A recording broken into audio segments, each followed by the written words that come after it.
All right, so we're out here. We are above the fruiting room. This is the fruiting room down here, and it is fully framed, partially insulated. We still got to do the wiring, so I got to do a little bit of wiring up here for the fans, and then we're gonna wrap it in steel after finishing insulating it. What we're working on right now is a preconditioning room. So this room is going to be where the air is going to come in. It'll be coming in over here, coming through a coarse washable filter, and then it's also going to come through a heat exchanger for hydronic heating and cooling.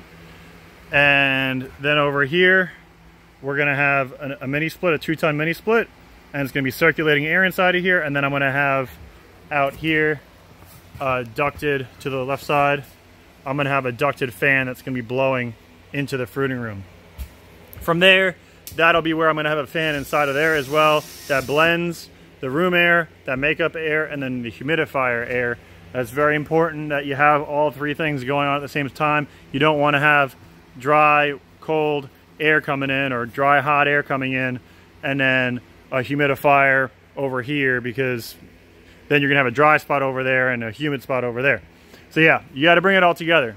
So what we're doing is we framed it out with 2x4s and 2x6s, because I had 2x6s left over. And then we did it 24 on center because it's non-structural. And then what's gonna happen is, so that means it's 2 feet between each beam. And then you can see that I have a bunch of 2-foot insulation that came with the building, because that's what was over there. And the previous owner put that door in, so there's a bunch of extra insulation.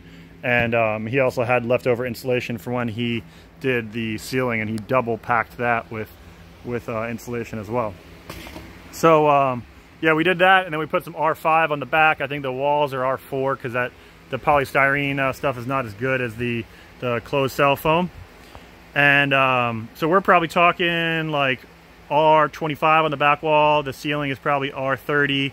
And the walls are going to be like R20-ish, R23-ish. So this room's going to be pretty chilly. It'll probably be in the 50s or 60s, and that should keep the fruiting room in the 60s to 70s, depending on the weather. This building's pretty well insulated. It's an insulated building, and then we're insulating the actual structure itself with R4, so should be pretty good. Another thing I want to point out is that I purposely left an air gap between the insulation for the incubation and then the fruiting room.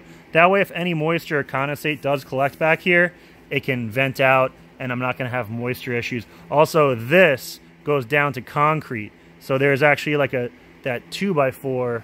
You can see there's that 2x4 over there. That frame runs all the way around. That frame runs all the way around, and then this is in front of that 2x4.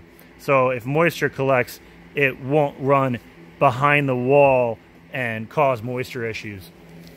So I did that on both sides. You can see it's over there too as well. Have that air gap. Yeah, I'm losing out on 6 inches of whatever of fruiting space, but it'll save the structure in the long run if I'm here for the next 10 or 20 years if it goes that way. So with the preconditioning room, I'm gonna be doing we're gonna put another layer of insulation on the floor and then put flooring down. And then from there, I'm going to do foam. I'm going to spray foam all the joints, make sure it's all nice and sealed up, and then fiberglass insulation the walls. So yeah, that's the concept. That's not the only way to put an air conditioner in a fruiting room. You can do air conditioning units in the room. The downside to that is the air conditioner is going to be exposed to the moisture.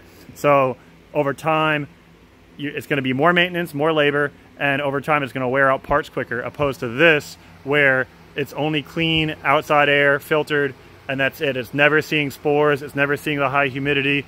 A lot of the air conditioners are not designed for those kind of environments. So yeah, that's pretty much it. There's a bunch of ways to skin this cat. This is the way that I'm doing it. And I'll be also installing the 2-ton air conditioner. I'll be doing a video on that next. That should be tomorrow and the next day. So stay tuned for that. And if you like my channel, check out patreon.com. Help support the channel, donate to my cause, donate to my videos. Not making any money on YouTube, and Vimeo just costs me money to host my channel. So also check out myersmushrooms.com, shop for unicorn bags. I sell cases, I sell less than cases, and I sell pallets too. If you want a pallet, go ahead and shoot me an email or PM me on Facebook. So, all right, take it easy, keep on mushrooming.